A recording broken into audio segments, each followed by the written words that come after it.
আসন্ন 2026 সালে বিধানসভা নির্বাচনকে ঘিরে রাজ্য রাজনীতিতে নতুন বিতর্ক দানা বেঁধেছে ভুয়া ভোটার ইস্যুতে।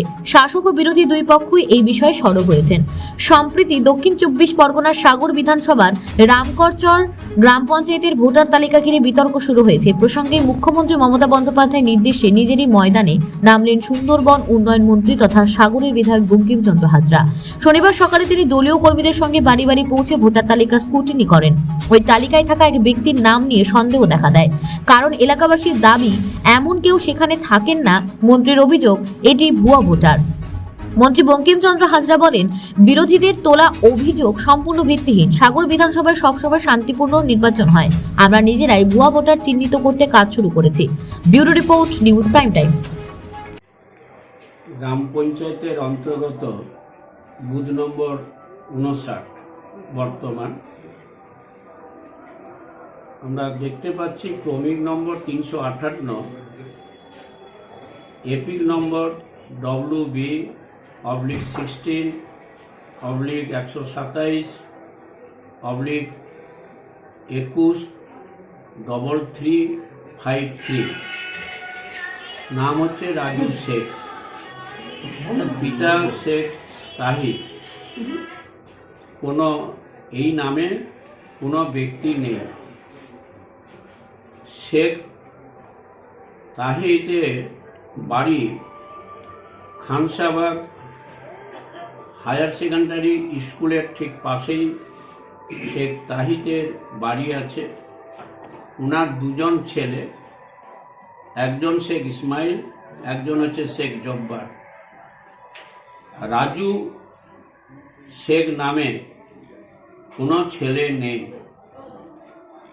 এটা কিন্তু আমাদের ধারণা হয়েছে যে এই নামটি ভুয়া ভোটার এখানে অন্তর্ভুক্ত হয়েছে, যেখানে আমাদের মাননীয় মুখ্যমন্ত্রী মমতা বন্দ্যোপাধ্যায়ের এবং আমাদের প্রিয় সাংসদ অভিষেক বন্দ্যোপাধ্যায়ের নির্দেশে যে ভোটার লিস্টের স্ক্রুটিনি শুরু হয়েছে, সেই প্রেক্ষাপটে আজকের আমি রামকরচর গ্রাম পঞ্চায়েতের 59, 60 এই বুথগুলো মানুষের বাড়িতে বাড়িতে গিয়ে আমাদের এপিক্স নাম্বার নিয়ে, ভোটার আধার কার্ড নিয়ে আমরা সেখানে তাদের সাথে মিলাচ্ছি। এবং এই মিলাতে গিয়েই আমরা দেখলাম 59 নম্বর বুথে একজন ফলস ভোটার রয়েছে। অতএব যারা গতকাল বিভিন্নভাবে বিভিন্ন মিডিয়াতে ভারতীয় জনতা পার্টির নেতৃত্বরা যে কথা বলেছেন যে সাগরে প্রচুর ভুয়া ভোটার আছে, কিন্তু ভুয়া ভোটার এখানে নেই। দু একটি জায়গাতে আমরা দেখতে পেলাম, একটা জায়গাতে তাহলে 59 নম্বর ওরা বুথটাও জানে না, কোন বুথ তাও তারা জানে না। তারা বলতে হয় বলছে। আপনাদের কাছে আমি দায়িত্ব নিয়ে বলতে পারি, হয়তো দু একটি জায়গাতে আমরা স্ক্রুটিনি করতে গিয়ে ধরা পড়েছে। 59 নম্বর বুথের যে কথা ওরা বলেছে যে প্রচুর মৃত ভোটার আছে, সেই মৃত ভোটার নাকি আমরা ছাপ্পা ভোট মেরে জিতেছি। কিন্তু সেই আমাদের যিনি আছেন, মানে কি বলবো, যারা বিএলও আছে, তিনিও এর আগে আমাদের সঙ্গে ছিলেন। তিনি যথারীতিভাবে বিডিও সাহেবের কাছে যে 22-23 জন যারা মৃত ব্যক্তি আছে যারা 59 নম্বর বুথে, রিসেন্টলি 1 সপ্তাহ আগে 3-4 জন মারা গেছে, তা তাদের সঙ্গে সঙ্গে তো আর ডিলিট করা যাবে না। তা সেই জায়গাতে তিনি জমা দিয়েছেন এবং এলো যথারীতিভাবে তিনিও স্ক্রুটিনি করছেন। তো অতএব আমি মনে করি যে আমাদের মাননীয় মুখ্যমন্ত্রীর এই যে সিদ্ধান্ত, এই সিদ্ধান্তকে আমরা স্বাগত জানাই। এবং আমরা সমস্ত আমাদের মোট সাগর বিধানসভার 283টা বুথ রয়েছে। আমাদের সাগরে হচ্ছে 173, বাকি হচ্ছে নামখানা। আপনারা জানেন যে আমাদের এদিকে 9টি গ্রাম পঞ্চায়েত, ওদিকে 5টি গ্রাম পঞ্চায়েত, এই 14টা গ্রাম পঞ্চায়েত। আমি অত্যন্ত দায়িত্ব নিয়ে বলতে পারি, আমি 1978 সাল থেকে, অর্থাৎ পঞ্চায়েত নির্বাচন শুরু হলো বামপন্থ সরকারের আমলে, সেই 1978 সালে ত্রিস্তর পঞ্চায়েত ব্যবস্থার সঙ্গে আমি যুক্ত। প্রথমে আমি পঞ্চায়েত সমিতি সদস্যই 2 টার্মস আমি 3 টার্মসে 2 টার্মসের কংগ্রেসের প্রধান, তারপরে তৃণমূল কংগ্রেসের সৃষ্টি লগ্ন থেকে গ্রাম পঞ্চায়েতের প্রথম প্রধান। ওই প্রধান থাকাকালীন আমি 2001 সালে এমএলএ হই।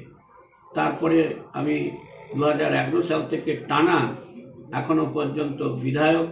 এই আগে বিধানসভার নাম্বার ছিল 127, এখন 132 বিধায়ক, এবং বর্তমান মন্ত্রিসভার একজন সুন্দরবন বিষয় দপ্তরের মন্ত্রী হিসাবে কাজ করছি। তাই আমি মনে করি যে সাগরের মানুষ শিক্ষিত মানুষ। আপনারা জানেন যে সাগরের 98% মানুষ শিক্ষিত, আর মহিলাদের মধ্যে প্রায় 69% মহিলারা শিক্ষিত। অতএব সাগরের যে কৃষ্টি, সাগরের সংস্কৃতি, এইটা আমাদের যে কোনো রাজনৈতিক দল যারা রাজনৈতিক করে, কেউ সিপিএম করে, কেউ কংগ্রেস করে, কেউ বিজেপি করতে পারে, কিন্তু যারা আগে সিপিএম কংগ্রেস করতেন, আমরা তো এককালীন কংগ্রেসে ছিলাম, বা সিপিএমের যারা বিদগ্ধ ব্যক্তিত্ব, প্রভঞ্জন বাবুর মতন 31 বছরের যিনি বিধায়ক ছিলেন, আমাদের সাথে রাজনৈতিক মঞ্চে 1 মাস কি 2 মাস হয়তো কথাবার্তা হতো না। তারপর কিন্তু আমরা পরস্পর আমরা যে এই এলাকার মানুষ, আমাদের সবাই উন্নয়নের স্বার্থে সবাই কিন্তু আমরা একসঙ্গে ছিলাম সাগর বিধানসভা। দেখুন, যারা প্রচার করছে তারা সাধারণ মানুষের সাথে তাদের কোনো সংযোগ নেই। একটা জায়গাতে দাঁড় করিয়ে বলে দিল যে সাগর বিধানসভায় প্রচুর মৃত ভোটারের ভোট নিয়ে বর্তমান যিনি বিধায়ক শ্রী বঙ্কিম হাজরা নির্বাচিত হয়েছে। কিন্তু আমি অত্যন্ত দায়িত্ব নিয়ে বলতে পারি যে সাগর বিধানসভার যতদিন ধরে নির্বাচন শুরু হয়েছে প্রক্রিয়া, সাগর বিধানসভা এদিকে আপনারা জানেন যে 62 সাল থেকে সাগর বিধানসভা আলাদা হয়েছে। আগে কাকদ্বীপ বিধানসভার অন্তর্ভুক্ত ছিল। তার সাগরের 9টি গ্রাম পঞ্চায়েত আর হচ্ছে নামখানার 5টি, যে মোট 14টা গ্রাম পঞ্চায়েত নিয়ে সাগর বিধানসভা। বর্তমানে এই বিধানসভার নাম্বার হচ্ছে 132 সাগর অ্যাসেম্বলি কনস্টিটিউয়েন্সি। আমি অত্যন্ত দায়িত্ব নিয়ে এইটুকু আপনাকে বলতে পারি যে সাগরের বিধানসভাতে কখনো কোনো ছাপ্পা ভোট হয় না, কোনোভাবে কোনো ছাপ্পা ভোট হয় না, এবং কোনো বুথ জাম করা হয় না। মানুষ তার গণতান্ত্রিক অধিকার, তারা স্বেচ্ছা, তারা বুথে গিয়ে তারা ভোট দিয়ে থাকে। যিনি আমাদের ভারতীয় জনতা পার্টির, যিনি ওই নাম হচ্ছে ভারতীয় জনতা পার্টি একজন ব্যক্তি, তিনি বলেছেন যে সাগর বিধানসভায় প্রচুর ভুয়া ভোটার আছে, এবং ভুয়া ভোটারে মাননীয় যিনি এখন মন্ত্রী বা বিধায়ক তিনি নির্বাচিত হয়েছে। তিনি সাধারণ মানুষের সাথে তাদের যোগাযোগ আছে কিনা জানি না। মানুষের আপদে বিপদে ভারতীয় জনতা পার্টির কোনো নেতা মানুষের পাশে এসে দাঁড়ায় কিনা সেটা যথেষ্ট আমার সন্দেহ আছে। যারা মানুষের পাশে থাকে না, মানুষের সঙ্গে থাকে না, তারা এইসব কথা বলতে পারে। কিন্তু আমি আপনাকে দায়িত্ব নিয়ে বলছি, আজকের আমরা খানসাবাদের বিভিন্ন এলাকায় আমরা পরিদর্শন করছি, বাড়িতে বাড়িতে যাচ্ছি। আমরা আমাদের দলের সিদ্ধান্ত অনুযায়ী আমরা শুরু করেছি আমাদের সাগর বিধানসভার মোট হচ্ছে 283টা বুথ রয়েছে। আমাদের এখানে রয়েছে 173টি বুথ, বাকিটা ওদিকে রয়েছে। আমরা সমস্ত বুথে ইতিমধ্যে আমাদের দলের তরফ থেকে স্ক্রুটিনি শুরু হয়ে গেছে।